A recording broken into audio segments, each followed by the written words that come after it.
please? Of course. Chair Eisen. Here. Vice Chair Stamper. Here. Commissioner Black. Here. Commissioner Eisen. Here. You have a quorum. All right, excellent. All right, let's, if you need a few minutes, take a look at the minutes from last month. And when you're ready, I'd like to hear a motion for approving the minutes, unless there's something that needs to be added or changed.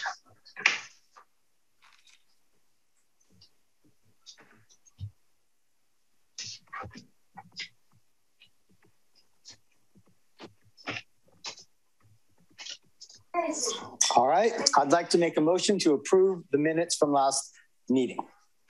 Okay, do I hear a second? I second. All right, thank you, Pat.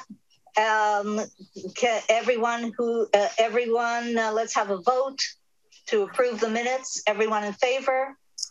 Aye. Yes. Aye. Yes. Aye. Okay, minutes approved. Next agenda item, let's see where we are. Announcements and correspondence.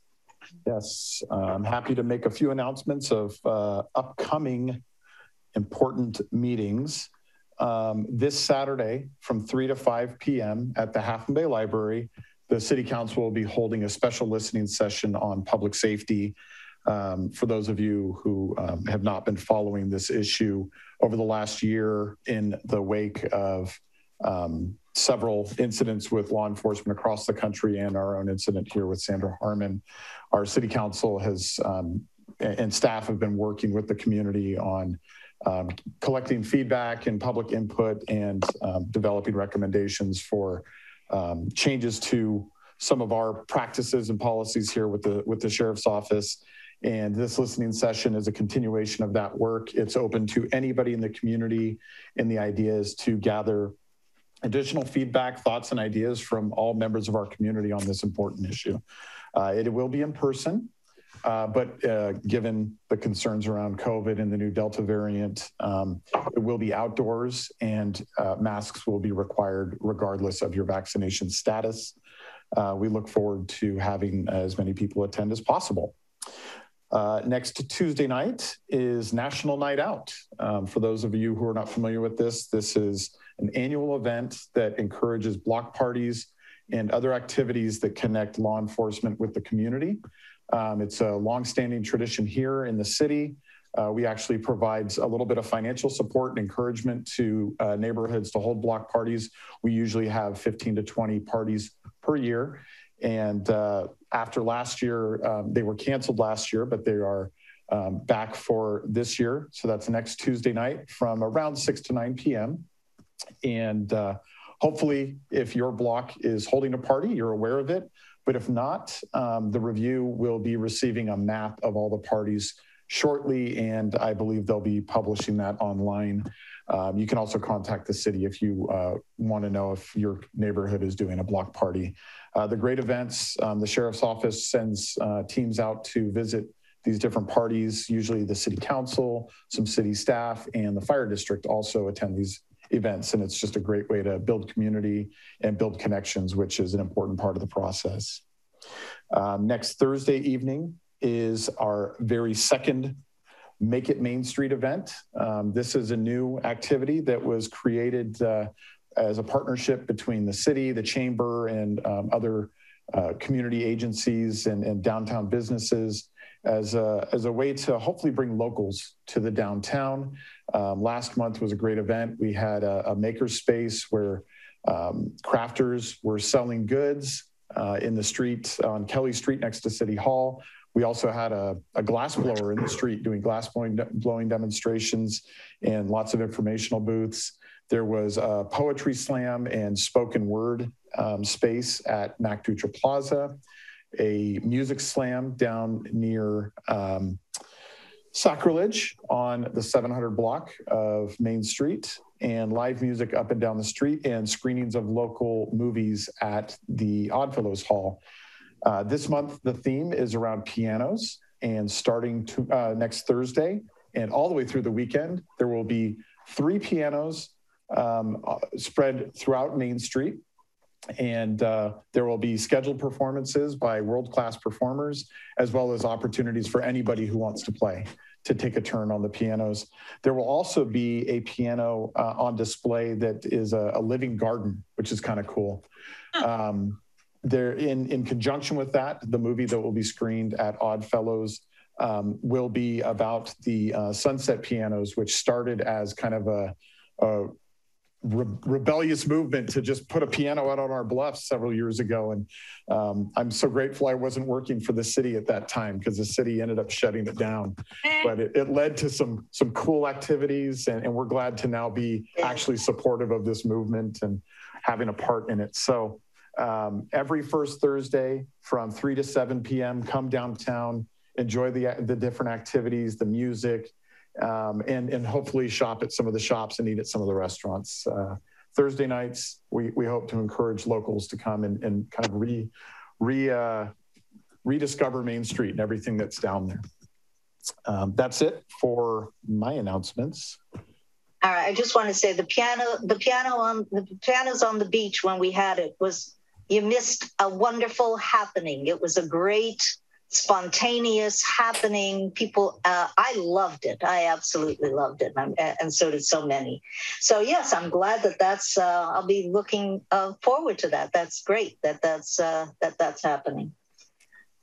All right, public comments. Do we have any public comments? Anything that is, that anyone has anything to say regarding Parks and Rec?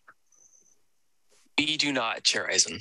Okay, let's move on then to the City Council updates. Thank you, Chair. I will be taking these. We only had one City Council meeting since our last meeting, so I'll keep this brief, but really exciting. The first thing I'll share is that at last week's City Council meeting, or 2 weeks, I don't remember, 20th? Is that last week? Last yes. week, yeah. we did have an extra City Council meeting on law enforcement, but that didn't relate to this.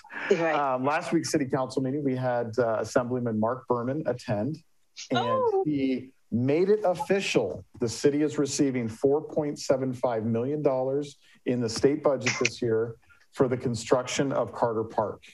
And, this commission played such a key role in that park and that project being prioritized by our city council following the completion of the park's master plan. Of course, the design process went through this commission, and there was a lot of great discussion and public input that came through that. And, we got that thing shovel ready earlier this year. And the only thing we hadn't figured out is where we were going to find $5 million to build it. But it's just proof that when you do things the right way, you go through the process, you get the public involved, you get everything lined up. It makes it easier for those that have access to the funding to make it available. And so we're really excited. We've already had several meetings internally about how to move this forward. The schedule is going to be a little different than we'd originally anticipated, only because of the timing of when we found out about this funding. But we are actively seeking a construction firm to help us manage this project. We hope to have it out to bid and a contractor selected by the end of this year and break ground as soon as the rainy season ends next year. And of course, we'll hold an incredible ceremony and really get the community involved. We also hope at the Summer's End concert this year to have a lot of information so that the community can really rally behind this project and understand what we're going to do out there. So very exciting. We can't break ground this year? There's just the timing of having to go through now the process of selecting a project manager and then getting that RFP out, because we have to go through the public process to get contractors on board. We don't see a path to getting that started this calendar year. We'll have all the work laid out, but we would have had to have known about this money several months ago to be able to line this up. So unfortunately, that's the constraints of the public process. But we're going to push this forward as fast as we possibly can. The other great thing we heard is the Creekside subdivision, which is at the end of Church Street. A small subdivision was approved, and as part of that, there are some funds that are coming to the city towards parks, and we have some unfunded projects that are we're going to need funds for. And so we'll be going through a process for identifying how to use those funds. We'll have more details for you on that at a future meeting.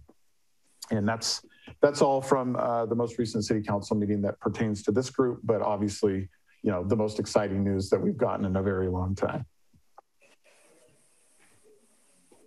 Any questions? Okay. Okay. All right. Let's go. Wait a second. Come on, Mom. You got to give him some kudos when you get news like. But I'm still reeling from not getting the ground broken this year. Understood. Because somehow to let this whole year go by. I don't know. It's just but focus on the positive here. I mean, I was all positive until I got that. It doesn't mean that we are not making progress towards the project. I'm not happy about that. But remember, this project is adjacent to a creek. We have to make sure we're following, you know, the floods, the rains, the habitat, and so. Again, if we had wanted to get this, it's also about soil conditions and you know being in the boggy bottom. Okay, it's down there. Well, when do you see the construction really happening? What do you see being able to happen in 2022? Here, I'm going to suggest. I was planning to talk a little bit about this under master plan implementation. That's probably a better place on the agenda. Okay. I should have saved the bad news and let John give it to you. That's right. Bad guy. Stay with the good news. Okay. Well, of course, we couldn't be happier about this situation. As soon as I heard that we got the funding, I mean, I was elated, just elated. You know, the big thing now, as far you know, in terms of raising the additional money that's going to be needed, that work needs to start getting done, and a lot of it, I think, has to be involving what kind of recognition. Because I have now been to parks after parks in different cities, different places, and that is just such a big theme. We hardly have any of that happening in Half Moon Bay. We have a bench here or there, you know, but it's a big deal in a lot of these towns that I've been in, a lot of these parks, because people from the community do, you know, and businesses contribute to making something happen for their town. And we haven't worked hard enough, in my opinion, on that aspect, on really getting our town and our businesses involved in things in our town to the degree that certainly these other places do. So that's one of the things that I think we really have to, you know, like sit down and figure out, is how to have that recognition, what's needed to get those kind of, you know, whether it's a business that sponsors, let's say, the whole stage project or the playground, or, you know, all these other things that we're still going to need money for. All right. But otherwise, I mean, I'm just thrilled finally that this is moving forward. All right. Recreation updates. Hey. All right, well, let's bring it back to some good news. First update is regarding Summer's End. If you remember last month, we had talked about the opening of spots at Summer's End Music Festival for some nonprofits, and the commission came up with a really great idea, and that was to offer those spots first to those nonprofits that weren't awarded a grant from the city council. So based on that input, that's what we did. We reached out to those 12 nonprofits and asked them to answer a few questions. I actually have them here. I asked that they answer: what services does your group provide the HMB and coastside communities? Why would your group benefit from attending the Summer's End Music Festival? And what fun and cool things would you be doing at your booth that would engage the visitors of the event and promote what your group does in the community? So I've sent that out, and I've received 4 submissions so far, which is really great. And I'm hoping in the next week or two, I'll send a follow-up email to those that I haven't heard back from, and hopefully get some more submissions. So I'd like to ask the commission to go ahead and add this to the agenda for next month, that I could come and present to you all the submissions and all the information they provided us, and then allow you guys to determine who we're going to offer those spots to at the music festival. Okay, great. I like the questions you're using, especially the last one. Oh, thank you. Yeah, well done. So yeah, so far we've got Coast Pride, Pacific Beach Coalition, and Mavericks Community Foundation that would very much like to be a part of it, with Coastside Land Trust unavailable due to prior commitments. So I'm going to follow up with those nonprofits, and we'll have a nice list for you to look at next meeting in August. Great. Second is the camera use policy.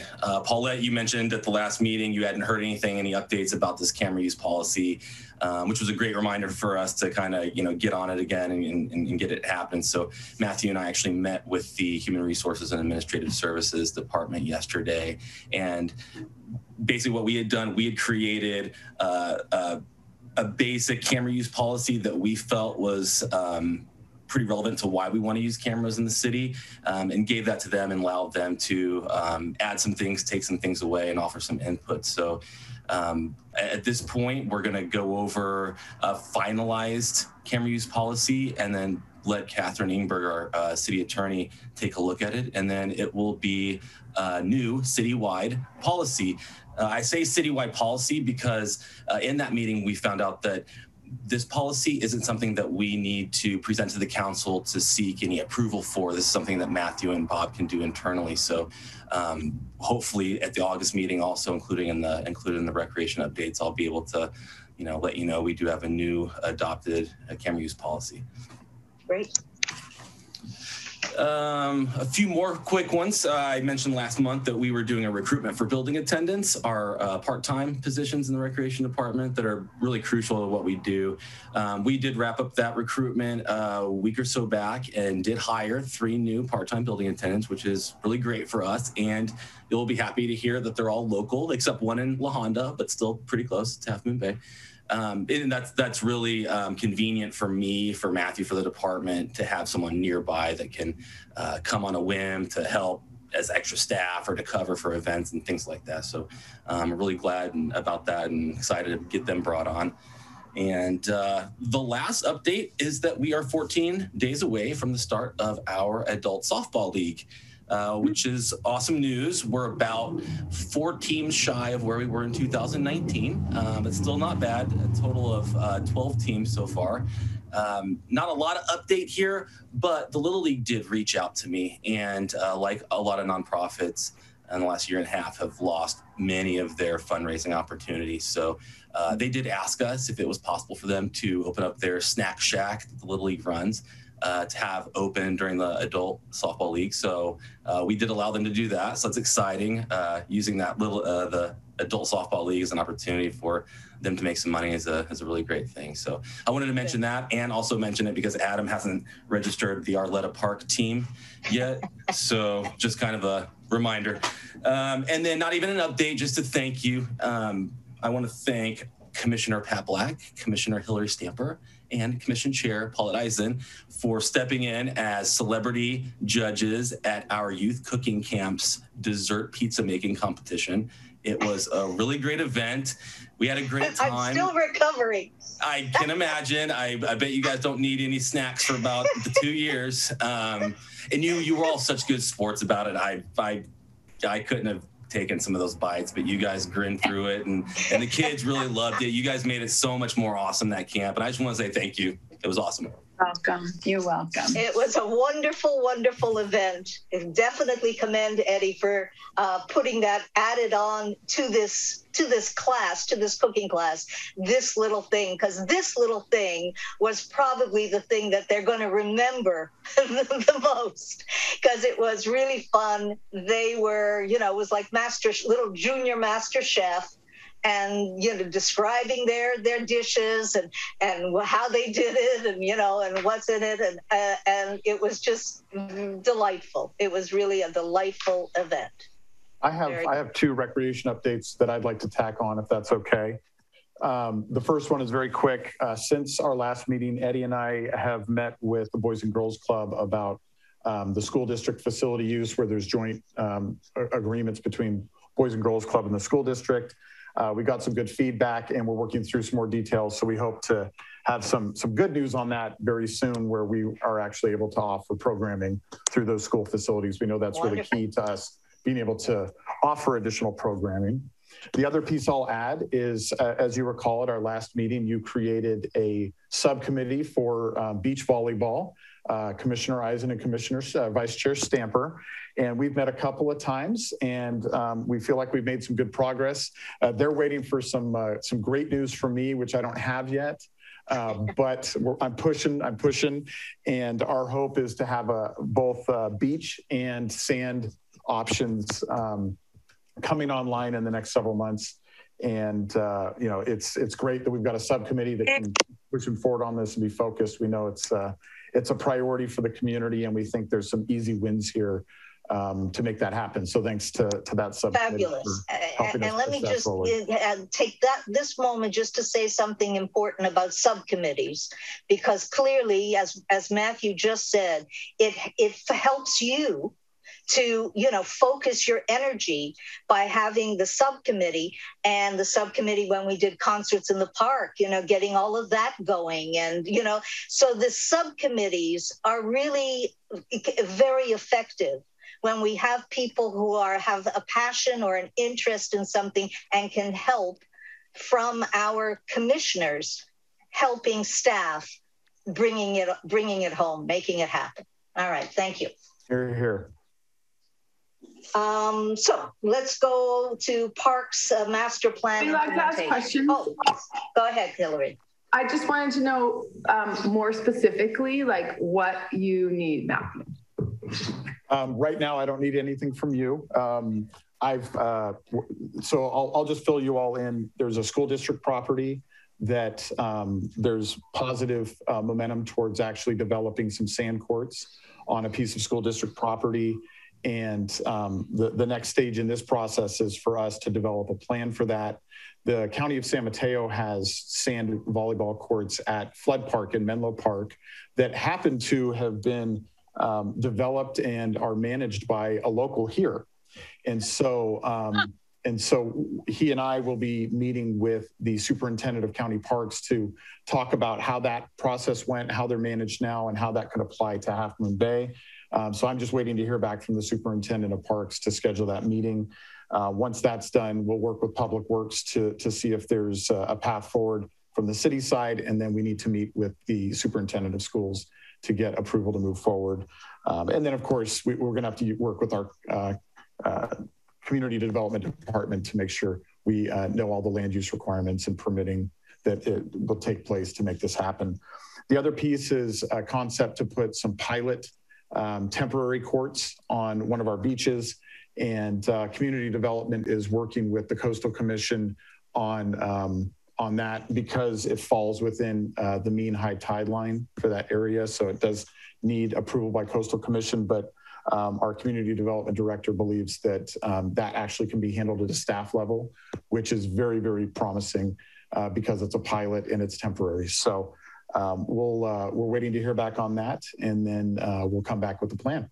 So, and these all are very collaborative: school district, the commission, city staff, and community members that are interested. So, you know, that's how we get stuff done here. It always has been, it always will be very collaborative, and it's exciting to see these possibilities move forward.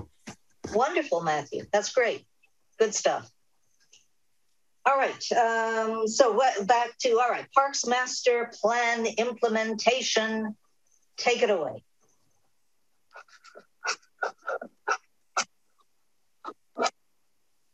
First, unmute yourself. That would be the first start. He just looks so happy, doesn't he? I know, he looks so happy because no one can hear what he's saying. Okay, here we go.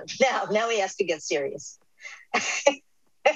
We just lone wolf everything at Public Works. So sorry, forget collaboration. We just do it. Anyway, thank you, and thanks for Matthew for bringing some of those forward. I wasn't sure if we were, and those were kind of, I think, important issues with regard to the beach volleyball. So happy that if we can be part of that and help in any way. So I hesitated to talk too much just because I was here last month, I think, and we talked about it, but I'll bring you up a little bit. And here's the thing. It's like every year, right after the budget is adopted, July 1, there's the rush to why aren't all these things done? So there's not a criticism. It's just a statement. We get it from council members, the public, commissioners alike. Everybody does it. And sometimes our staff are asking, and the city managers are always good at asking, why aren't we done with this yet? Remember, we just got the budget approved, 26 days ago. So even in the private sector, they can't move that quickly to get projects done and contractors on board and dealing with that. So please bear with us. We move as quickly as the Coastal Commission will allow us, public processes will allow us, and ultimately where staffing is. That being said, I'll be happy to sort of fill in the gaps a little bit on Carter Park. Carter Park was, when we were talking about October, we always had October as a starting point. That was a perfect deal where we were working basically and had award a bid, say mid-month of this month, to be able to get things going, get things set, and deal with it before the rainy season actually moved in and deal with that. We're clearly going to look at what the weather forecast looked like, whether we're going to have another a winter without rain. So we're going to look at that, and to any way that we can compress and start earlier than where we are kind of looking to schedule, we will do so. That being said, there are still a number of things, even though we are basically at shovel ready.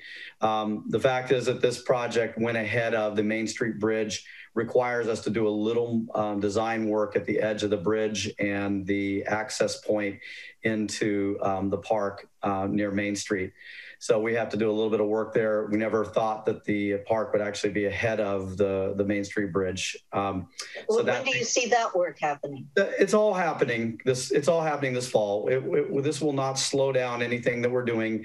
I just want to, point out there's also some property in negotiation between us and the adjacent property with regard to access. Regard to construction access and staging and all those things that you don't work out until you are close to starting construction. So that's going to be something that Matthew and my staff are going to be working on. And we want to also bring in a project manager, construction manager in. And so that RFP, the request for proposals, is going out this week. So we'll have that out. We look to have a project manager, construction manager probably hired at the council by the second meeting in September. And they will be helping us bid this project. Remember, we have to go through a very extensive public bid process. So regardless of where we are, if everything was working out perfectly and dealing with that, I won't award, or the council won't even be asked to award in a perfect world here, probably till the 1st of December. First meeting in December is what we're looking at. Then we have the issue of when can we actually start, because we have to order materials, we have to order some specialty items. Sometimes, if you notice what happened with Highway 1 South, we had an 18-week order time for some of the poles for the light standards. So people wonder why that project seems to be taking forever. It's just the way that works, and partially it's COVID had impacts, but the issues are people aren't stockpiling these products. They're basically making them when you order them. So that's a challenge we have. So there are going to be some specialty items here for the stage and other areas that will have long lead times. So we don't know exactly what those will be. So that being said, my anticipation is in March, we will basically have heavy equipment in there moving dirt and dealing with that. And if there's any way possible to have that more like February, and the weather is cooperating and looking like it's going to cooperate, that's realistically where I think we're going to be. And then we're looking at probably an 8 to 9 month construction schedule is what my guess is at this point, but only the contractor and the PMCM working with us is going to be able to land exactly on that. But that's my best guess based on estimates from the prior work we did with the planning and architecture firm ELS. So we'll be working on that. So trust me, we're like ducks. You don't see us, you don't see the legs moving. but we're working really hard underneath the water. Okay. So here's the deal here. The library, the way that was done, it was done really well in terms of how it was communicated to the community. We had live videos that we could watch the building happening. Okay, so, and we could go by there, take a look. We got reports of the progress, all of that, so that the community really felt this is our project. This is our building. You know, like there was a real buy-in. I really feel that we need to look at doing something very similar with Carter Park. Here's the best thing I can say, and you know, I would say there are a lot of places that this is unlikely to happen. You have a continuity of virtually all the staff that were here working through that process and dealing with the library from the construction to opening, and we are committed to doing very much the same process. We actually still have the camera that we can put up and do the camera up there. It is on the list of things to consider and think about and work through. But those are some of the minor things. You know, we're looking at hiring a professional PM, CM, project manager, construction manager, like we did with the library, to help us move this through. The city manager and Matthew are committed to, that's a necessity to, again, make sure this is delivered on time, and on budget. So we are basically using the same model. Yeah, that's wonderful. And planning to run with that. Luckily and thankfully for all of us, it's a lot less time and effort for this project than the library. Nevertheless, just as publicly visible and open and important. So, but you know, with that, you said that you have to do something with the bridge in order to create better access to the park. No, I'm sorry. We have a section right at Main Street in the bridge that was being designed along with the bridge, because primarily being designed with the bridge and with the consultant work that was doing that. Because this jumped ahead of us, we're going to have to come in and take a look at that and basically include this in the scope of the library, of the Carter Park project. The good news is we're looking at the same. We have the same civil engineer working on both of those projects. It's not a difficult issue. Okay, no, I'm not concerned about the issue.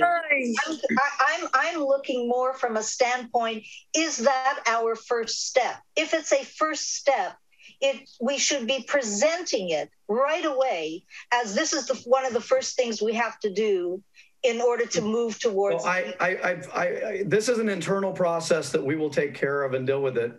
But it's something that has to be done along with the property negotiations before we can realistically bid it anyway. So all I'm saying, John, I'm coming from a different place. I'm trying to find out when we can, without waiting too long, be able to say we've started the project.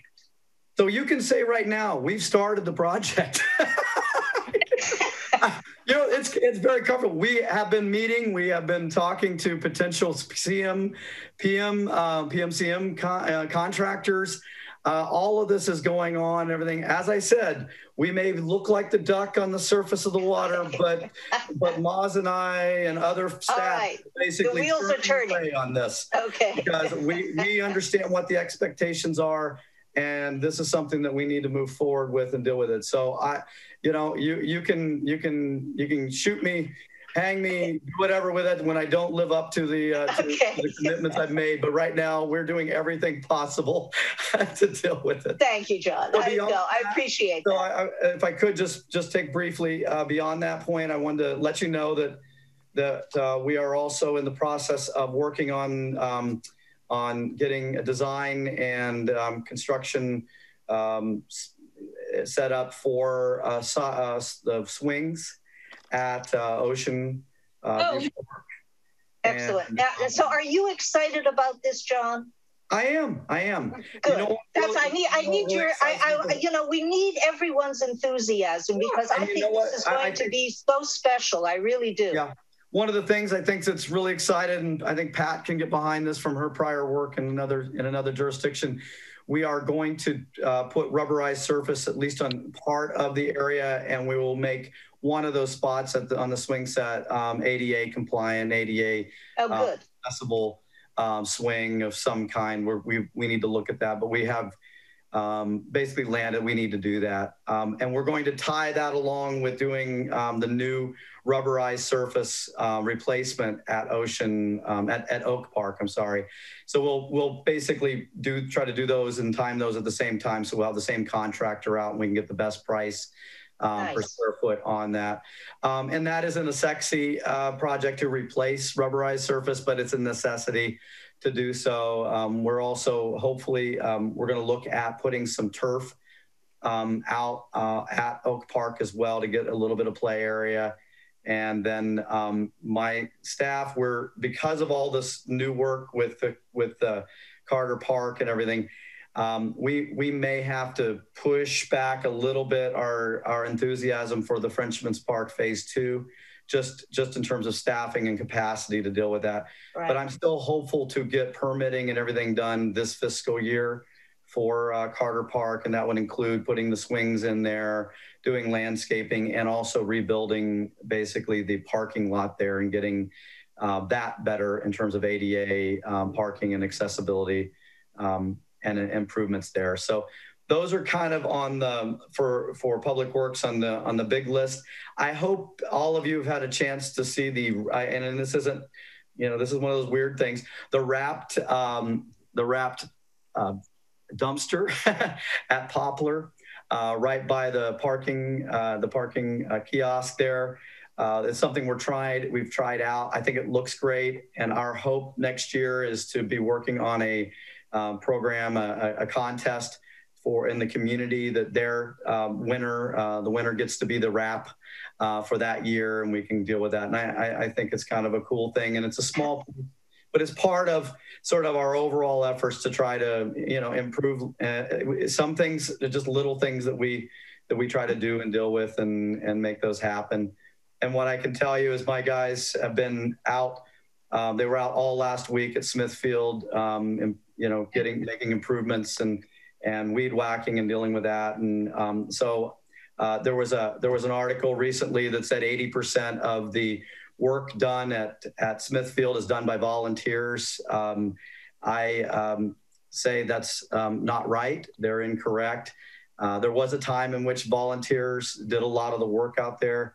But I will say two things. One is that we don't charge Little League for the use of the fields. We've never charged them.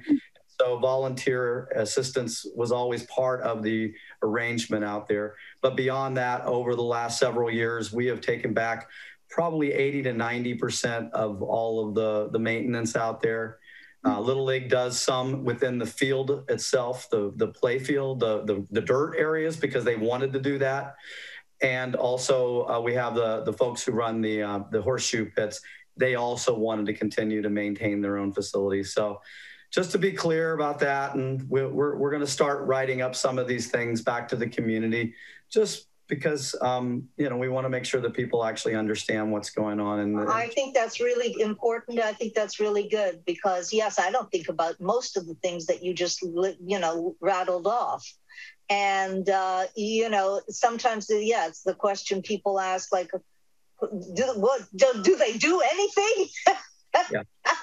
And so it's okay, here's what we can do. The best thing I can ever say about maintenance is that you don't think about it, because it means we're doing our job. We're doing it in a way that's not, affecting many people or hurting anybody or making noise and dealing. We're kind of silently out there doing this work and dealing with that. And it means it's also getting done. So we're not getting screamed at about things not being done. So the best compliment you can give maintenance is the fact that no one is complaining and they don't even realize we're doing all of this work.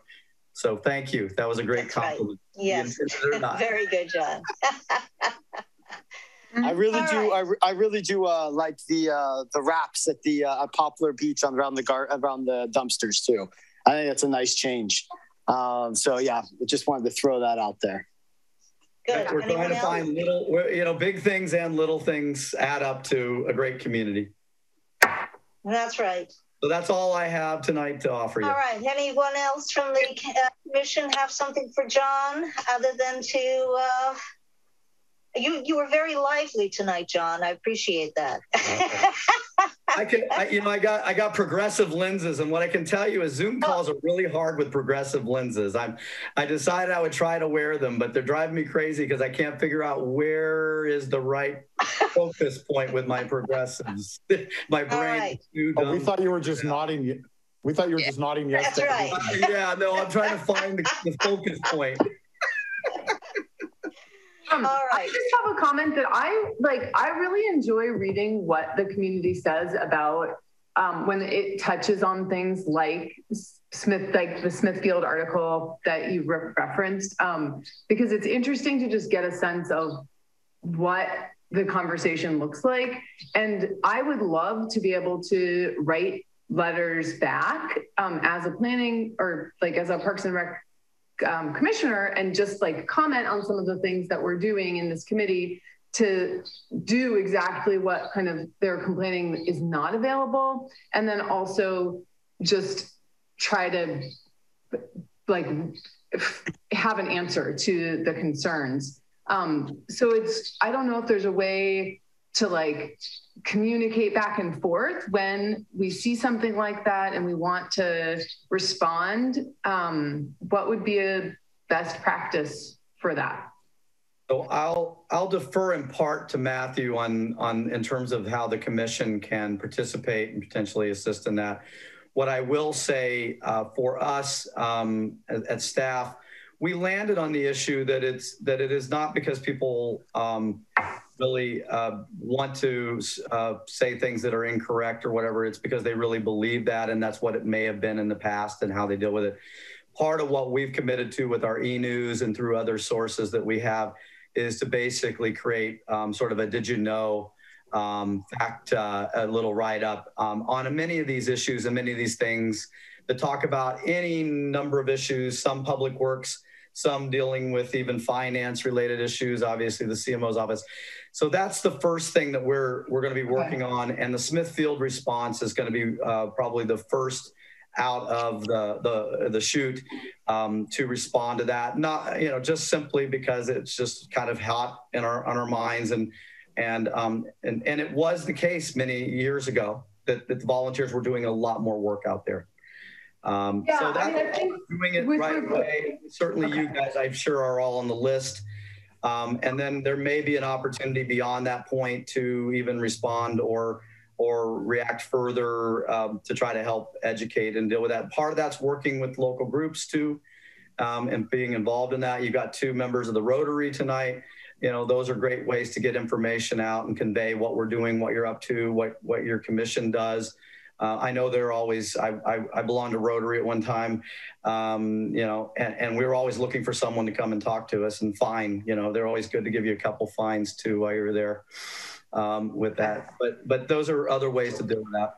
I don't know if Matthew has anything to add. Yeah, the only thing else I'd add is we have learned sometimes through trial and error that getting into a little bit of a tit for tat, online doesn't do anybody any good. Yeah. But if there is something that you're passionate about and you feel strongly about, reach out to me and we'll work with our communications team to make sure together we're figuring out the best way to respond. And I do think the commission does have a role in that. That is part of your responsibilities, is to be ambassadors to the community for the programs that we have and Parks and Rec and setting the record straight. But working with us and with our communications team on the best approach, I think is probably in everybody's best interest. Yeah, and I'm just going to back that as former mayor.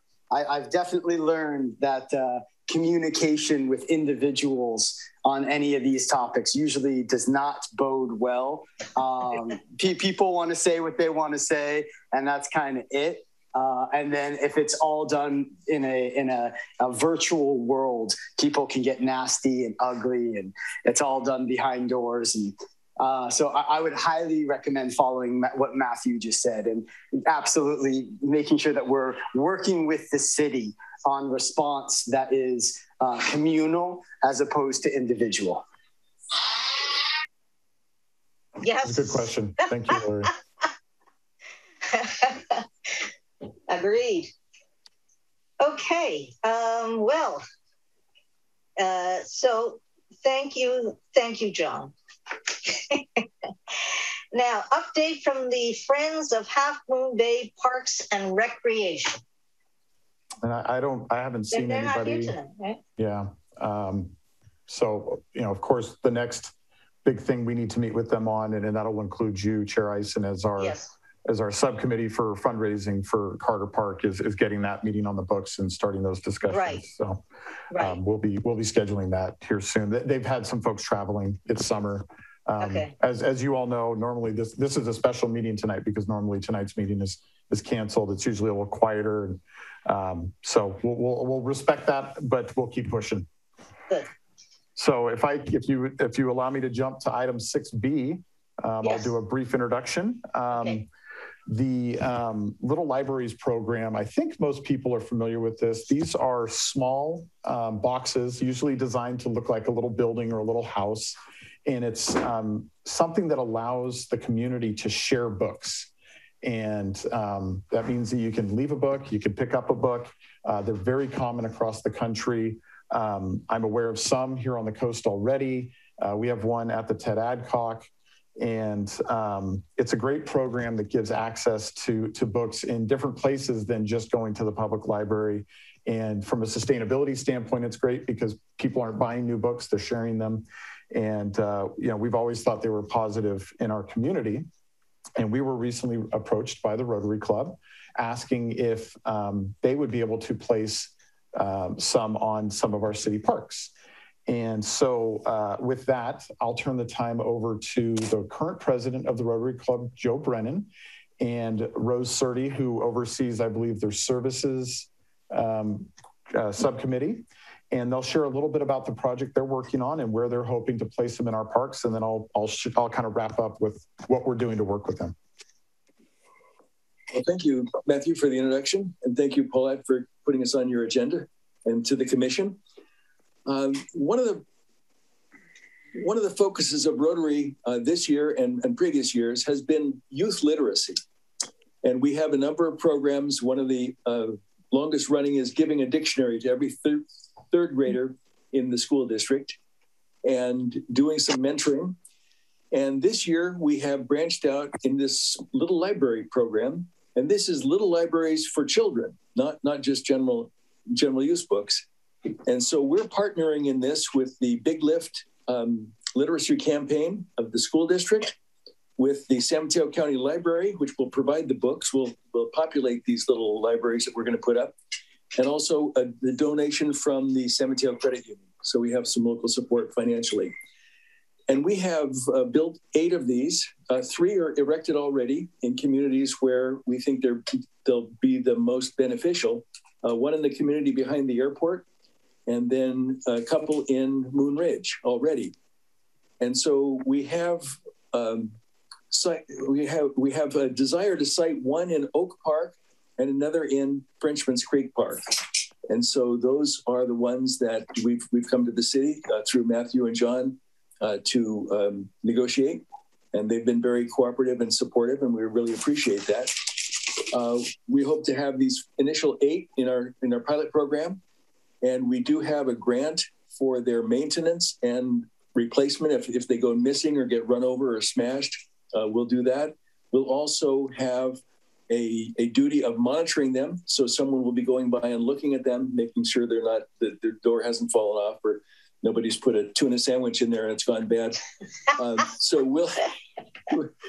we do plan to follow through and not let these things become as unsightly or disappear. I'd be glad to take any questions if you have any questions of me. I'll just share. Well, sorry. I'll just share really quick before questions are asked, because it may answer some of the questions. But yes, the Rotary Club is always a great partner to work with. and we always enjoy working with them and their role in the community. When they brought this idea to us, I'll be honest, from a staff level, we did have some concerns because the maintenance is something that we did not, we don't feel like we have the capacity to take on. Monitoring the contents, whether it's inappropriate books or a tuna sandwich. Again, it's not something we have the capacity to monitor all the time. And just the overall responsibility for them. These are typically placed on private property. What I will say is working with the Rotary Club, those were very easy issues to work through.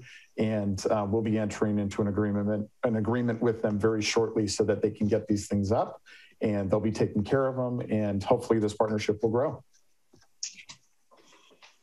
Well, I, for one, am completely in favor of this, even though all the issues that Matthew brought up also, come to my mind. Because, as great as things are, there's also, you got to always deal with the practicalities of things. So I'm thrilled that you've come to, some kind of understanding and agreement as to how this will work. Because I think they are so charming everywhere I go, whenever I see them, like right away, there's that, first of all, there's just that homage to literature and to books and to the fact that the community, by having these things up, show that appreciation for that. And so I love it. I love seeing it wherever I go. So kudos. Great. Thank you. Thank you very much. Yeah, thank you for partnering with the city on this. And Matthew, thank you for vetting it through and making sure that, we're crossing all the T's and the I's with it to make sure that it's going to be a successful program. But, kudos to both of you guys for making it happen. Thank you.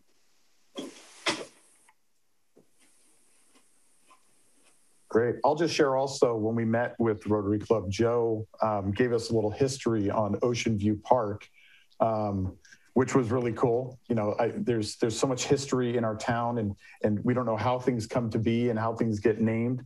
And what's cool about it is he has kind of dug in on that and provided us some more information.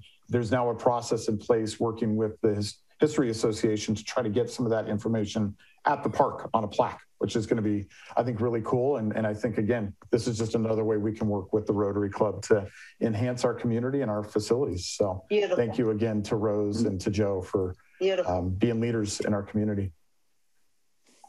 Excellent. Love it. All right. Thank you so much for coming. Thank you.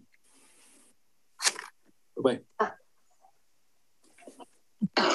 All right. We're going to move on to art. Deaccessioning request. Half Moon sculpture. To chair, and Victor is our lead on this, and he'll be giving a brief presentation on a piece of artwork that we are planning to deaccession. Thanks, Matthew. I'll go ahead and share my screen for the presentation.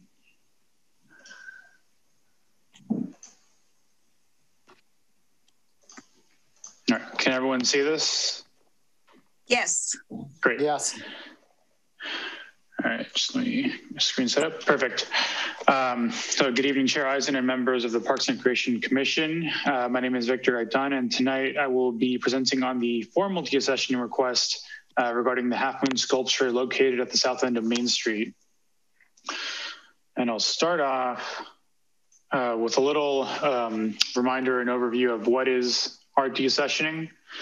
In its simplest terms, it means removing a piece of art from a city or public property. Over the years, the city has accepted and or permitted the placement of art, in our case, primarily sculptures, in public places. And there's typically been no formal agreement as to the terms of the placement or the removal of the art.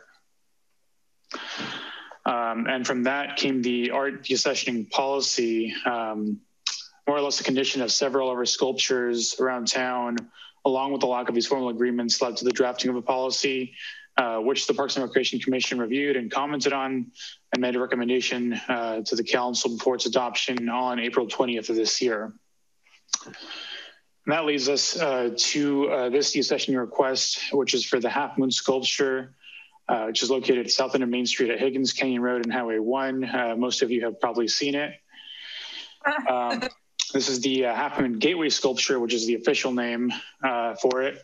The sculpture was commissioned specifically for the city of Half Moon Bay in the year 2000 and sculpted by hand by the artist Sharon Mays. I actually spoke with the artist's daughter who explained the process of the sculpture and how they put the base in first and they put in that metal spike and put in a whole piece of limestone right on the spike and then carved it by hand actually on the spike, which is really cool. So next, I'll go over the deaccessioning criteria. As part of our deaccessioning policy, there are set criteria when considering deaccessioning a piece of art. Artwork may be considered for review towards deaccessioning if one or more of the following conditions apply. And here you see criteria number 10 highlighted, which is that the site where the work is located is undergoing privatization or redevelopment or improvement for a public purpose. So in this case, it's going improvement for a public purpose. As many of you have probably seen, there's quite a lot of construction going on in the south end of Highway 1 for the Highway 1 Safety South project. You've likely seen the new gateway arches that have been put in place, new plants are being put in place, there will be a new traffic light, and a couple other installations. And due to these improvements, the Half Moon sculpture is no longer visible on the approach into town. And as construction continues, the area where the statue currently stands will undergo redevelopment as well. And it's for these reasons the city recommends that the statue be removed from its current location. Following the procedures outlined in the deaccessioning policy, this deaccession request was initiated and reviewed by the city. Although the artist Sharon Mays has unfortunately passed away, we were able to make contact with the artist's daughter, Melissa Sanders herself. I've had several conversations with Melissa, and she's been generally supportive of the city's proposed approach regarding this deaccessioning. She did mention the sculpture was one of her mother's favorite pieces, and it was commissioned specifically for the city, as I mentioned. And considering it was created for the city, ideally, she thinks it would be best to try to site the sculpture at another location in the city. In terms of the actual removal of the artwork, the city has received a quote for a total cost of removal for about $10,000. The sculpture would then be transported to the city's corporation yard, where it would be stored until its future disposition is decided on. And speaking of disposition, in the policy, there are several options. In this specific case, we're focusing on number 3, which is relocation. And the only thing I'll say is point number 2 under relocation says that city staff will determine a new appropriate location for the artwork. Because we don't have a list of predetermined locations, but also to make it a more public process, what we're proposing is that we store the sculpture at the Corp Yard until the public art policy, which I'll be discussing in the next item, until the public art policy is complete, and then go through a public process per the public art policy to find a new location for the sculpture. And with that, the recommendation is that the Half Moon sculpture be removed from its current location and stored at the city's corporation yard until future disposition is determined. And I'll be happy to take any questions you may have. I might have a few questions. May I go? Go ahead. Mm-hmm. Yeah. First of all, thanks for doing all this. Perfect. I love all the aspects of it, and I'm in full support. My question is, are we able to prior, and I'm sure this is maybe the next part of your presentation, but just in case, prior to the removal, kind of like back to almost what Hillary was saying, although we've done all the work and kind of informing everybody and going through all the process, is there a way that we can put it out in a press release, like news release, newspaper thing, kind of like the process we've gone through to remove, to go through all this before it's done, so the public doesn't have like any opportunity to be like, oh my God, well, why didn't you guys do this first? And because you know how the public is. And so it's just kind of like, let's just get it out in front of them first before we remove it type of thing. Yeah, that is a good idea. I don't see any reason why we couldn't. I always think it's better to get ahead of things, especially like you said. I'm sure there will be some public reaction, especially when it's a piece that's quite clearly visible off of Highway 1. Yeah, so that'd be my only. Oh, sorry, and that'd be my only. Just, I would love it. I would love to go through this entire process, but with the caveat that we kind of get that information out first, bare minimum in a news release from ourselves, and that way we can refer back to it. Maybe update our website on it. Maybe if we could go that next step would even be the newspaper or whatever it is, but just.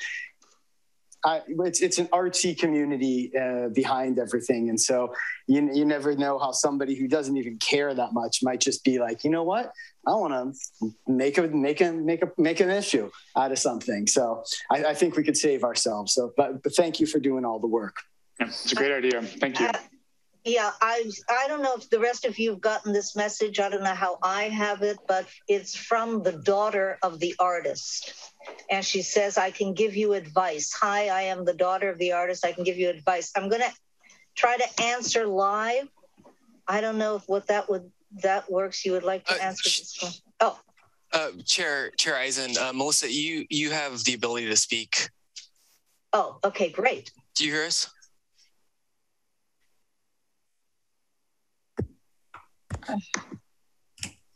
Yes. Can you hear me? Yes. Great. Okay. Yes. Great. But you can't see me for some reason. We can see a picture of you. Okay. All right. Well, I am here, and I drove. I was driving through I live in Santa Cruz. I was driving through Half Moon Bay a couple of days ago. So I went down and took some photographs of the sculpture, and I talked to Victor a couple of times in advance of this. To figure out what would be the best thing, and in terms of obviously it has to be moved for the construction, but it's the moving of the sculpture is going to be a little bit delicate because it has I don't know how many of you have been up close and seen it, but I do have some photographs that I maybe could share on my screen if that's possible. Anyway, the thing is that the stone that the half moon is carved out of is a relatively soft stone, really. It's not marble, it's limestone. And the base of the sculpture is a concrete marble base, and then the half moon is stuck into a piece of it's like, the best way I can describe it is as rebar, right? So if you were to try and move it and you picked it up on a forklift from the square base and tilted it back, you would run the risk of possibly having the half moon break. I don't know that that's the case. My mother has passed away. She would be the one who really knew how to do it. But given what I know with her other sculptures that I have, I'm thinking that the moving of the sculpture should be done with as much levelness as possible, rather than getting a dolly. I'm thinking in my brain, okay, you get a dolly, you tilt the thing back, you put it in a truck, you drive it around. I don't know if that's going to work. I think what I've been thinking about is that we might have to get somebody who is versed in moving sculptures like this to do it.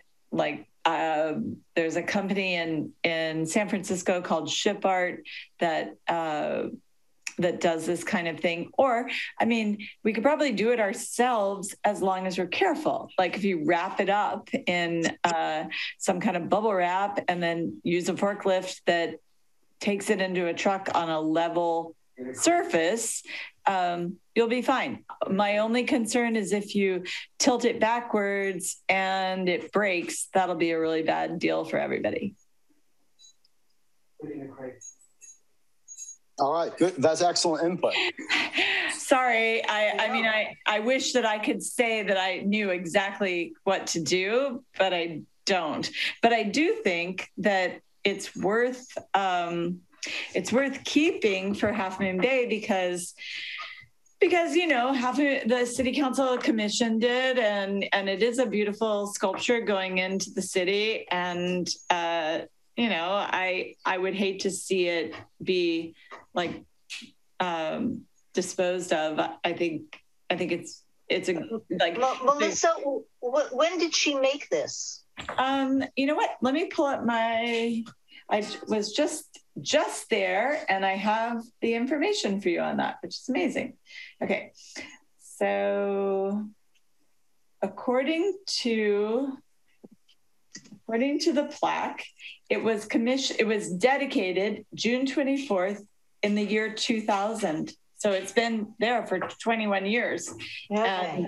And the city council that commissioned it were Dennis Coleman, mayor, who was the mayor, Deborah, it was also the mayor, and then Jerry Donovan, Naomi Patridge, and Tony Taylor are all on the plaque. It was funded by the Philanthropic Ventures Foundation, the Main Street Beautification Committee, and the City of Half Moon Bay. Very good. Wonderful. And like I said, if I could figure out how to share my screen, I would post this stuff to you. But so yeah, all right. Yes, no, there's definitely a right place for it. We just need to figure out what that is. But there's, I think we need to like open our minds to all kinds of like ideas and possibilities of where that lovely piece of work can be put and still be shown. Melissa, this is Matthew Chittister. I'm the Assistant City Manager. I really appreciate you joining us tonight. And what I'm wondering is, it does seem like you've got some really great insights into this. And as our Public Works team works with a contractor on the finalized plan for its removal, it sounds like you'd be willing to have a conversation with them, provide any additional thoughts or questions that they have.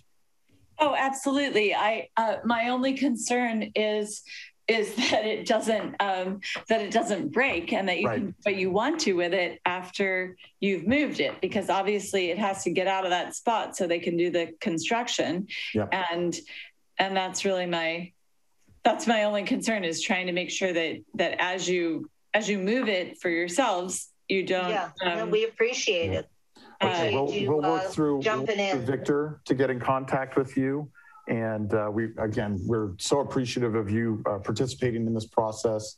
And of course, we want to assure you that we have the same goal as you, is that when it gets removed, it's in a condition that we can put it somewhere else and enjoy it into perpetuity. Right. Is it possible that that what might happen is you move it from the place that it's at to a new place in Half Moon Bay? Yeah, I think that's our goal. Is yes. To initially we will store it.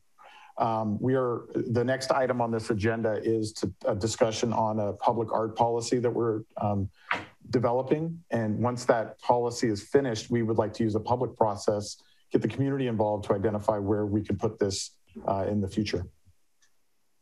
Well, it's a really, I'm glad that Paulette asked, when was it commissioned and when was it done? Because it really, to me, like those 21 years, it seems more like 5 years or something. Like I don't know. It feels like, wow, it's been there that long. How cool. Yeah. And I know that people have said to me on many occasions, like, did you see that sculpture going into Half Moon Bay? I'm like, yes, my mom did that. And so I definitely want it to continue to be a part of the Half Moon Bay community. And and I know that she also did, and would be, you know, really happy to know that you're willing to move it around and preserve it and then bring it back to where you want it to be. I really don't think it matters exactly where it is. It doesn't matter to me if it's on Main Street or at that little thing in front of the fire station as you come into town. Really doesn't matter where it is. It just matters that Half Moon Bay has the sculpture that they commissioned her to do. Exactly. I'm right with you. I'm on board. I'm sorry I can't make my video work, but I'm smiling and saying, yay. So good. And please let me know if there's any way in which I could, the only way that I can think of to help you is to say what kind of stone it is and what the variables are for moving it. Moving it is a big deal. It's on a rod in cement, and it's going to be hard to move. You're going to have to pack it and keep it level in order to preserve it. Yep. That's all I know. Thanks. I really appreciate your comments, because it's something I see every day. And so I appreciate it. I'm a mother of a sculptor. And so, yeah, don't miss the work.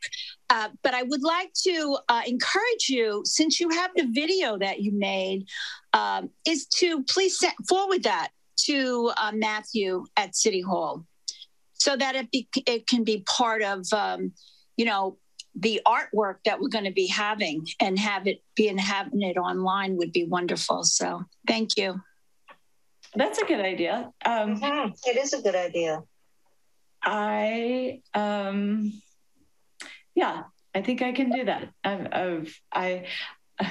Gosh, I'm sorry, you guys, but I've had COVID, and I know it's ridiculous, right? But I'm a little bit, a little bit under the weather, but otherwise, I can do it.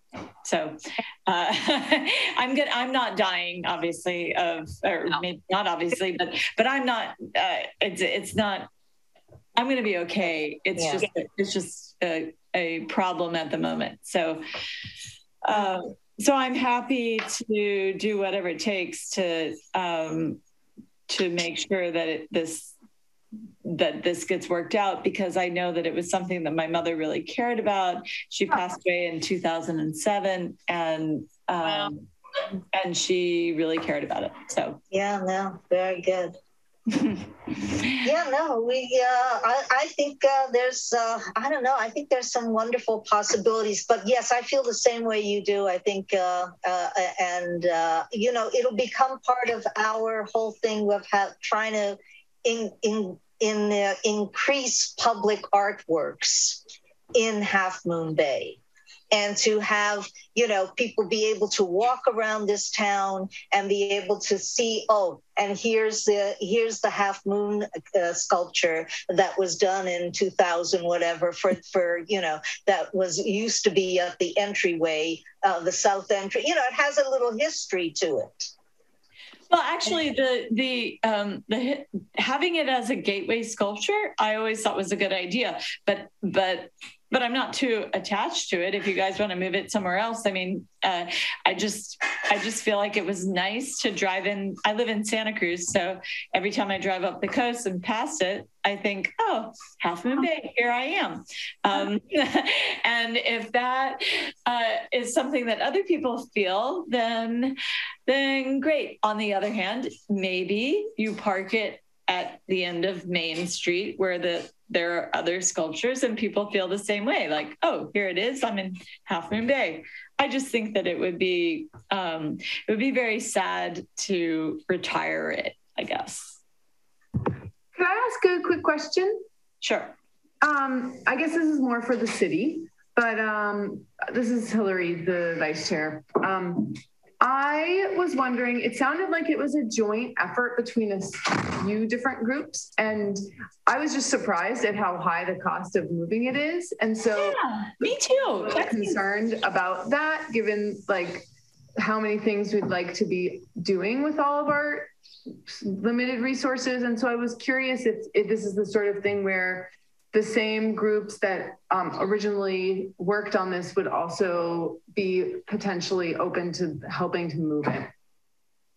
Good idea. And in a policy maybe that the city works on with this whole decommissioning policy, it might be worth just like talking about how to budget for art moving. So that's all. If I could just be clear. John.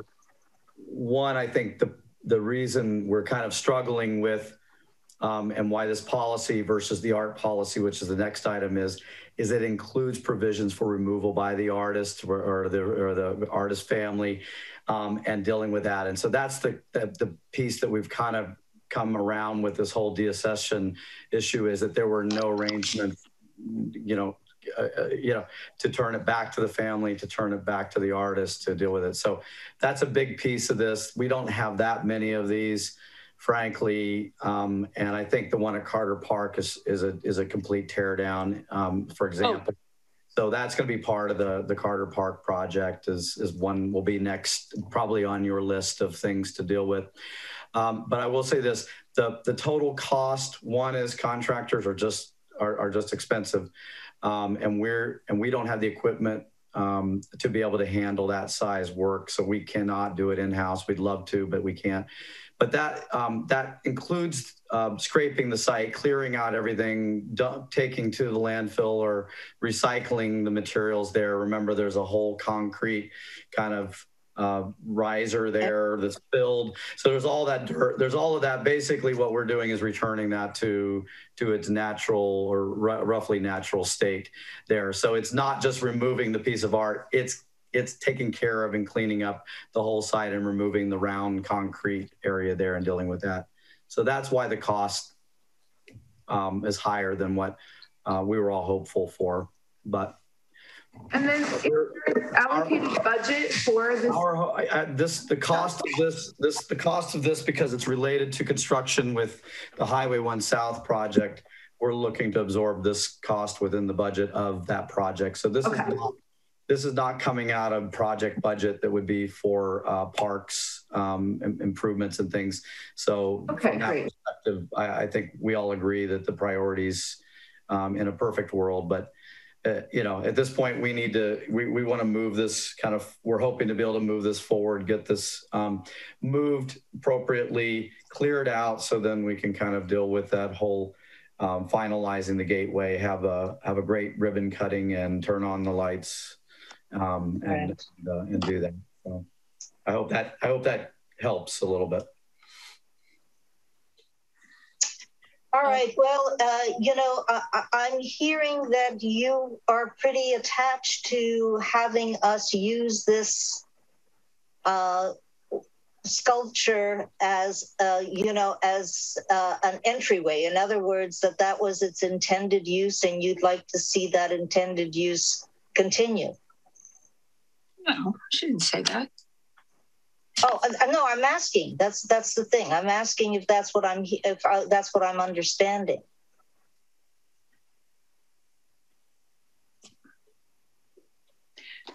Sorry to interrupt. I never do anything with city council stuff, so I don't know how it goes. But are you asking? Is what you're asking? Do we have the money to move it, or are you asking?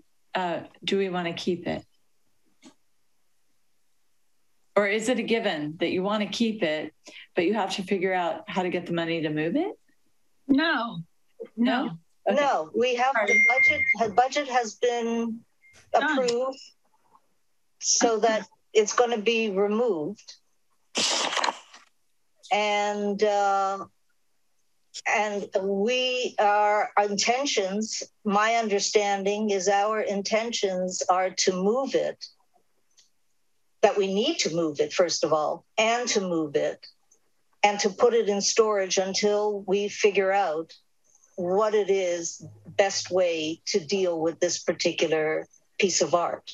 Yeah, I think we're all saying the same things at this point. I think we're ready to move on this one. Great. This has been great feedback. Okay, so all I need to say for those of you who have more important business to deal with is when it comes time to move the sculpture, please consult some experienced sculpture movers, since the piece is going to be slightly delicate in the way that it is formed on like with the half moon going into the rod and the rod being cemented on the bottom. No tipping. Yeah, exactly. That's all I'm saying. Like, just make sure because then you're going to lose your investment, and you don't want to do that. Like, you want to make sure that you keep it in the condition that you want it in, so that you can put it back when you're ready to put it back. And that's that, I guess. That's great. I don't know. If anybody has any more questions, I'm not a sculpture mover, but I do have an incredible amount of sculpture at my own house. And I can tell you that moving it around requires many people and a lot of thought. Yes. We appreciate that. We're hearing it. We're getting it. We've got Public Works here who is going to work with a contractor to make this happen. So okay, we will definitely reach out. Thank you, Melissa. I will bow out now. Okay, thank you very much, everybody. Thanks so much. I'm so happy that you are committed to keeping the sculpture in Half Moon Bay. That would make my mom really happy. Yeah. And it makes me really happy because I'm going to be here for a while. So, yeah. All right. Excellent. Thanks for coming. Thanks for sharing your information. Thank you. All right, Lee. So that was, let's move on to the art policy development. I'll just give a brief introduction, and then Victor will be running with this as well. Matthew, did we get? Yes. We need a recommendation. Oh, that's right. Yeah. We need a recommendation from you. All right. On taking action here. Okay. Well, what's the action? Victor, did you have it on a slide? Yeah, let me pull it back up. Pop that back up. Mm-hmm. I already had my other presentation prepped.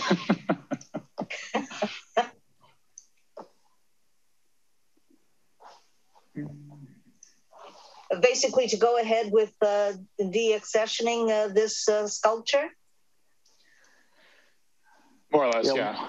While you're pulling that up, I just want to say, well done in terms of contacting, obviously, the parties that needed to be contacted beforehand, because you can see what kind of a mess we could have gotten ourselves into otherwise. So that's right. Very well done. I agree. Well done. Very good. With that, I'd like to make a recommendation that the Half Moon Bay, well, I can barely read this even myself, sculpture be removed from its current location and stored at the city's corporation yard until further disposition is determined. Good. Okay, so I second that. So now can we get a roll call on this, please, Jonathan? Chair Eisen? Yes. Vice Chair Stamper? Yes. Commissioner Black? Yes. Commissioner Eisen? Yes. Motion carries.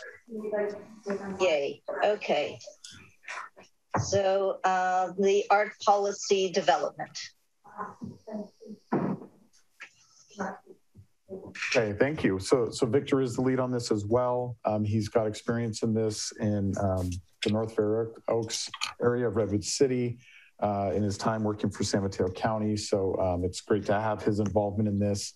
What we plan to do tonight, we've done a ton of research and looked at a lot of different policies, but I think what we've learned from working with the commission in the past is it's important to have you involved in the initial structure of something before we start running with it so that we don't get off track. And so what Victor's going to share with you tonight is a general outline of what we think needs to be included in the policy based on the research we've done. He'll get into a little bit of detail on several of them, and we'll be looking for your general feedback on both the detail as well as the overall structure. And then Victor will start populating that with draft language based on the research we've done, and we'll do some community outreach and bring it back. He'll get into the details, but tonight is meant to be kind of an initial brainstorm session on this. Thanks, Matthew. Good.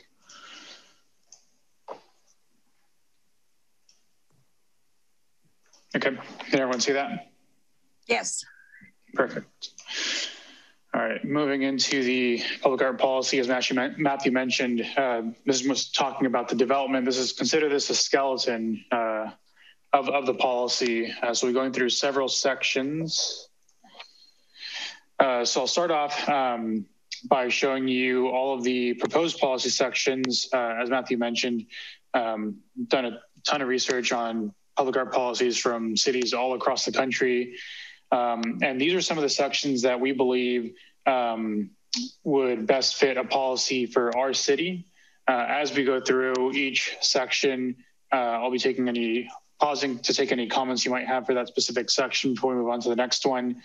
And then at the end, we can kind of go over everything again. I'm happy to bounce back and forth between sections if you'd like.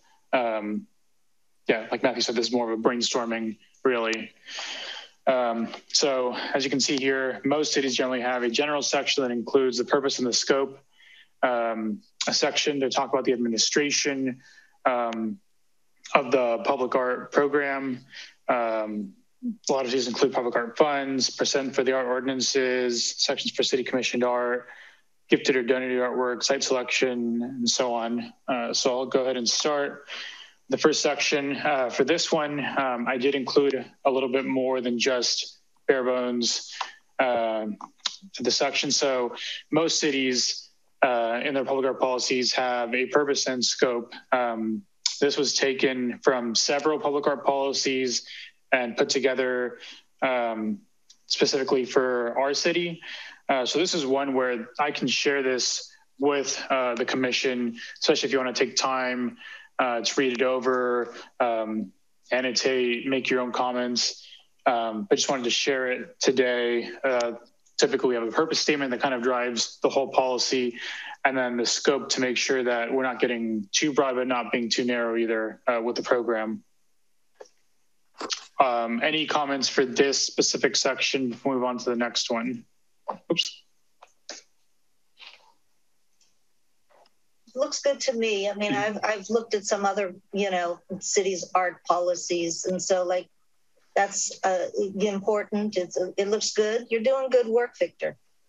Thank you. And again, I'll be happy to share this after the meeting as well, in case you have any other comments you want to read it through. So next for administration, similar to the art deaccessioning policy, our initial recommendation is that the Parks and Recreation Commission oversee the public art program for the city, and again, make recommendations to the city council, and the city council would make final determinations on any public art. That's pretty straightforward. Next, I found that a lot of public art policies have language in there about a public art fund. Many cities have public art funds that are designated specifically for public art projects or maintenance. And again, having it in the policy helps spell out exactly what is allowed, what is an allowed use of public art money, what's not allowed. And really, we think it would be a good way to ensure funding for future public art projects in the city. And that's one where we can go through and look at the different policies and put together more language for a public art fund. Okay, Victor, I have a question. Mm-hmm. How does that work? How does the money get collected in a public art fund? How does that work? There are different ways. Sometimes the city council can allocate a set amount of funds to the fund. On the next slide, I'll be talking about a percent for art ordinance, which I guess I'll just go through. Could be part of the city budget. It could be, yeah. Okay. What other ways?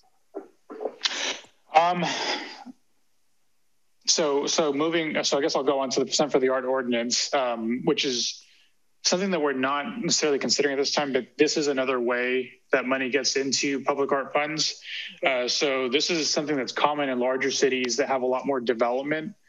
And there are several variations of percent for art ordinances. One that I looked at recently was with the city of San Leandro.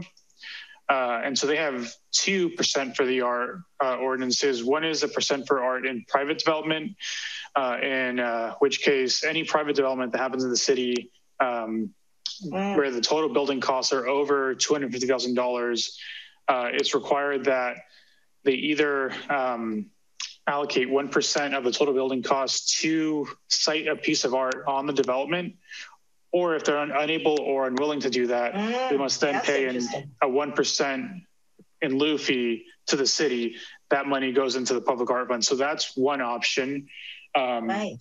They also have, and some cities have this as well, percent for art in municipal capital improvement projects. So that one's maybe a little bit more controversial because it's essentially taxing ourselves. So if there's a capital improvement project, then we have to pay 1% of that into the public art fund. So those are just two options. And sorry, go ahead. So I'll just say, I think as Victor mentioned, the city budget is one place. We have several programs within our CIP budget, whether it's an ongoing funding source that gets put in every year to our CIP for sidewalk repairs or tree maintenance, or other types of projects like that. Our Parks Master Plan Implementation Program is another example of that, where a specific amount of money is put into that fund every year to make sure that there's funding for those projects. This percent for the art ordinance is another option, or a second way to get money into that fund.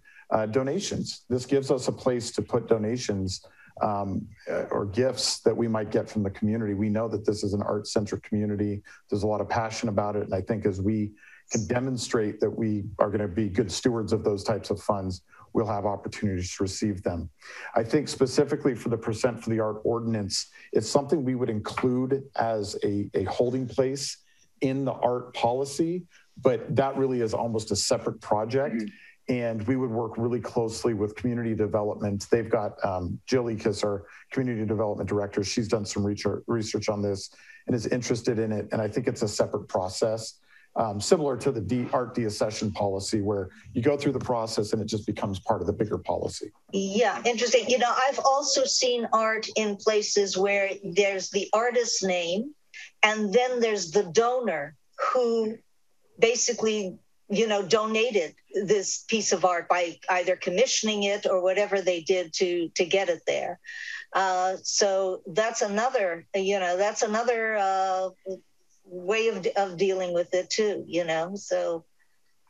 The last one I would mention is I've seen a lot of art specific grants out there that we could pursue. There you go. That's another one. I'm curious too, has anyone talked to the city of Redwood City to find out if they're paying for most of their art, or is it volunteer? There's different sorts, the stuff that are on the utility things, and then there's the side of building art that they have scattered around. If only one of our rec commissioners knew about this. Cue Pat Black. Here I am. Thank you. Yeah, I tell you, it was a really unbelievable experience. But what ended up happening is that Redwood City developed their art policy. And when we started with the idea of doing something about our electrical boxes, they're ugly, ugly, ugly, ugly. And so we started having artists actually, and they were reimbursed. They got paid for it.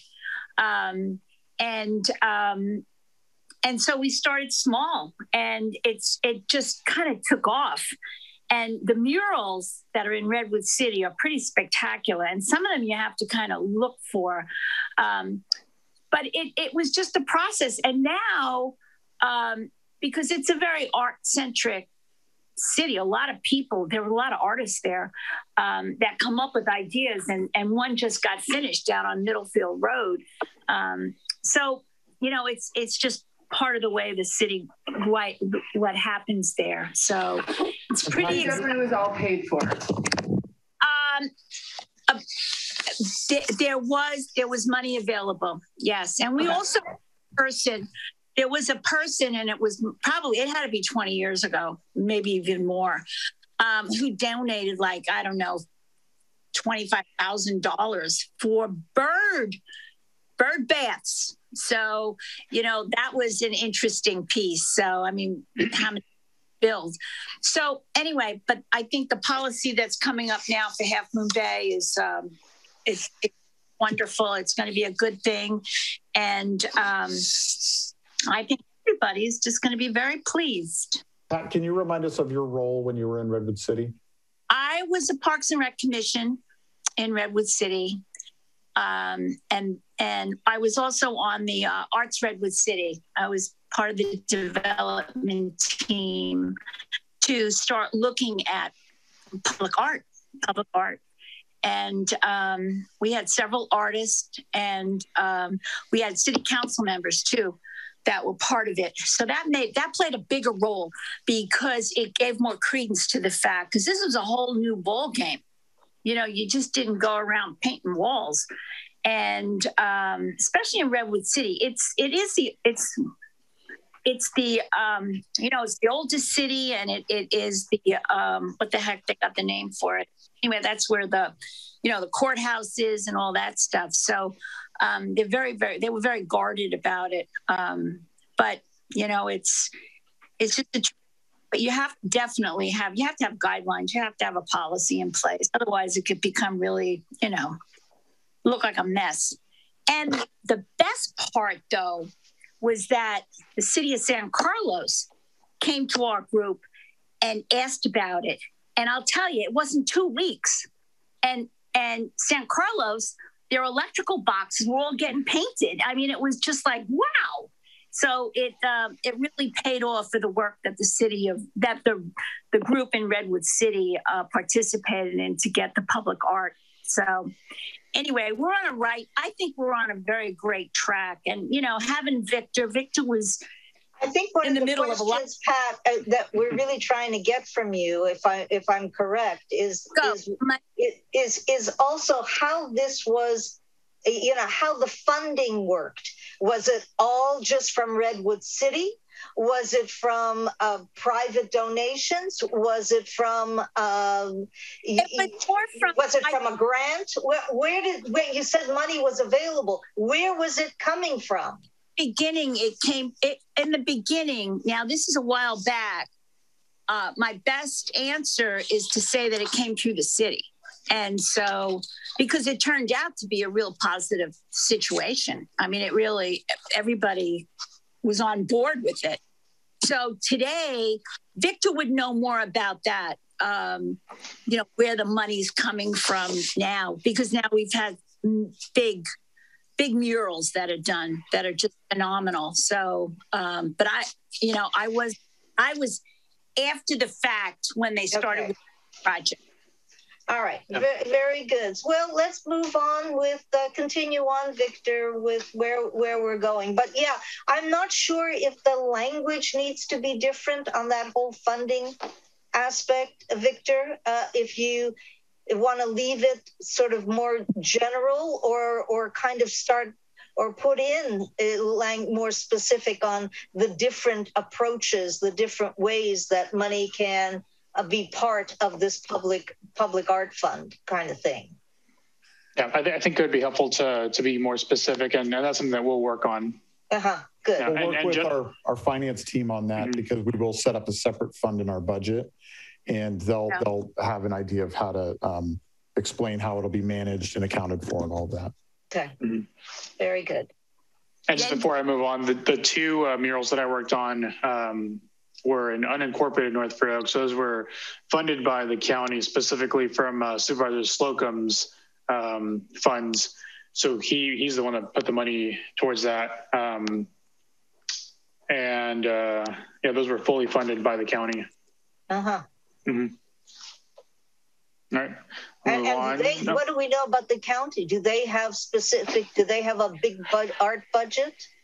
What's not that I'm aware of. I think that was just kind of those were two one-offs, and very specific to North Fair Oaks, very specific to unincorporated areas of the county.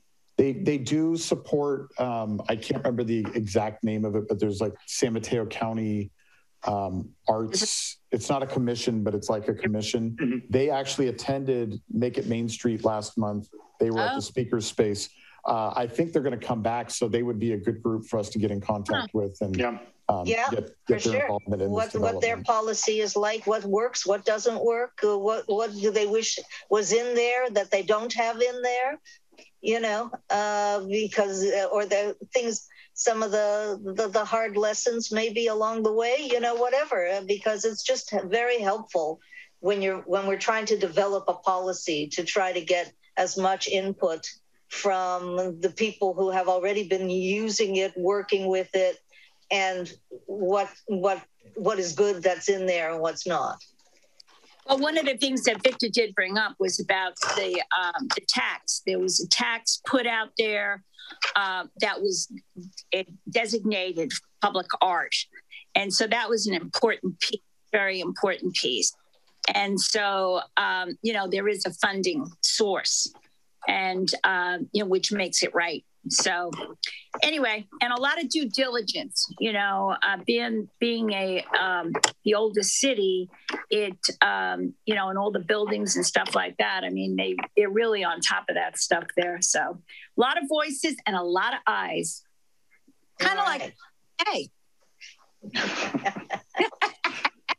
All right, thanks for the input. Go ahead. Moving on to the next section is a section for city commissioned art, which is actually quite a large section in most policies that I saw.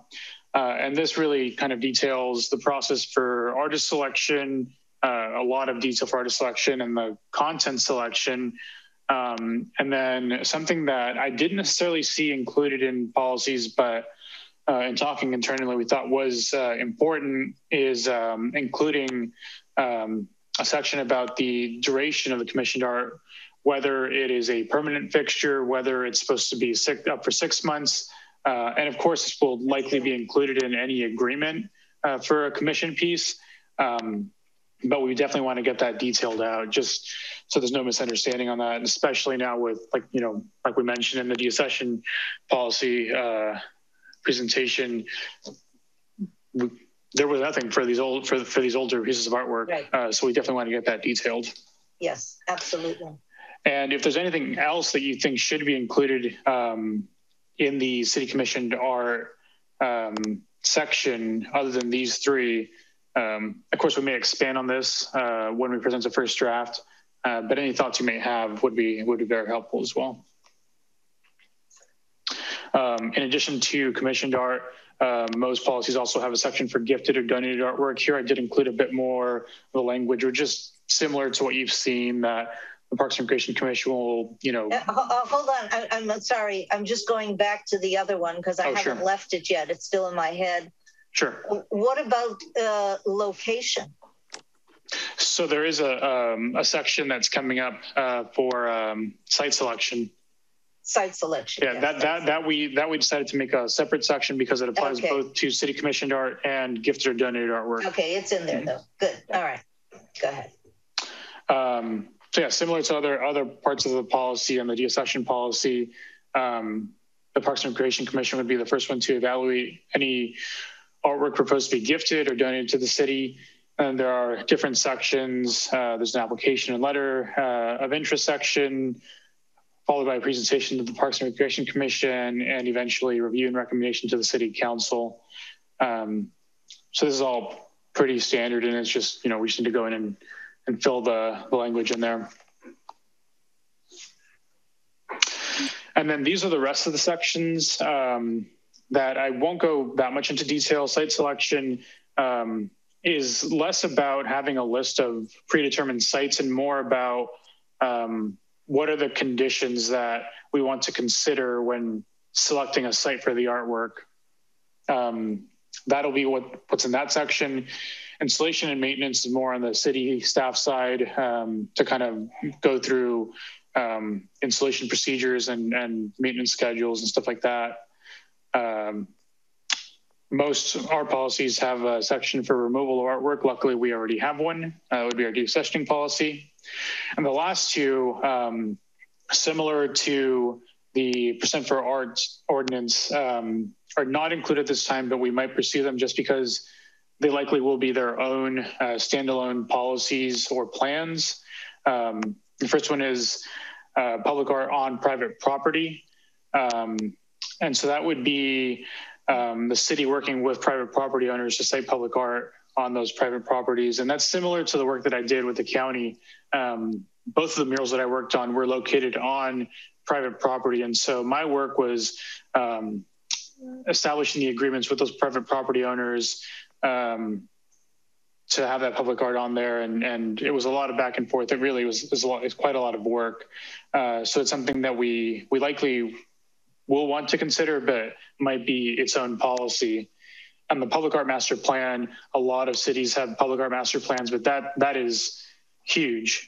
That's a whole thing where we probably want to go through months or even up to a year-long public process to really develop that. So that really would be a standalone thing, but again, it was included in a lot of public art policies that I saw. Yeah. And so I wanted to go back. So wait, you said we're going to pause sure. after each. Okay. So first of all, it's funny that I didn't even see it on your slide because I wrote down, yes, the business public, partnership kind of idea of basically public art on private property, which is other kind of arrangement. It could be the city, let's say, wants to put a piece of art and it's on this business's property. That's one thing. But another thing would be if the business would love to have a piece of public art on their property and the city, and it becomes a partnership between the city and that business. I think that we should absolutely be working on this. I understand what you said in terms of the complexity of it, and that it probably does need to be kind of a separate policy. But I think that it's an important one and something that should be, started at least at this point. Absolutely. Mm-hmm. Yeah, and not, but might pursue the public art master plan. That I understand. That's yet a whole other story, and that'll take work. So I can appreciate that. So this is great.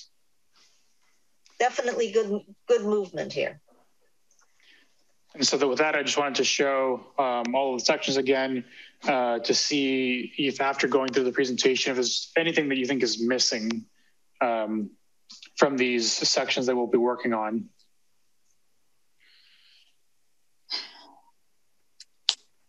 And again, you can take the time to think about it after the meeting. We'll be refining some of these sections in the coming months, going through some public outreach, before drafting a first draft and presenting that to you all again, which I guess takes me to the next steps. This is where we are tonight, gathering feedback. Through September and October, our plan is to do some public outreach and gather public feedback, especially at the Make It Main Street events in September and October. We think those would be excellent locations to do that. And again, after gathering the public outreach and refining, we draft a first draft of the policy and bring that back to the Parks and Recreation Commission in October for further refinement.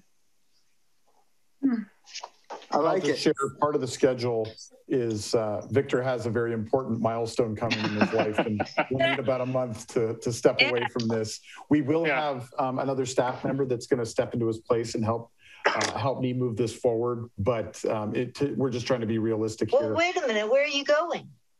Oh, I'm having a baby. Oh, congratulations. Thank you. Yeah, my wife and I are expecting our first child in about 5 weeks. How exciting.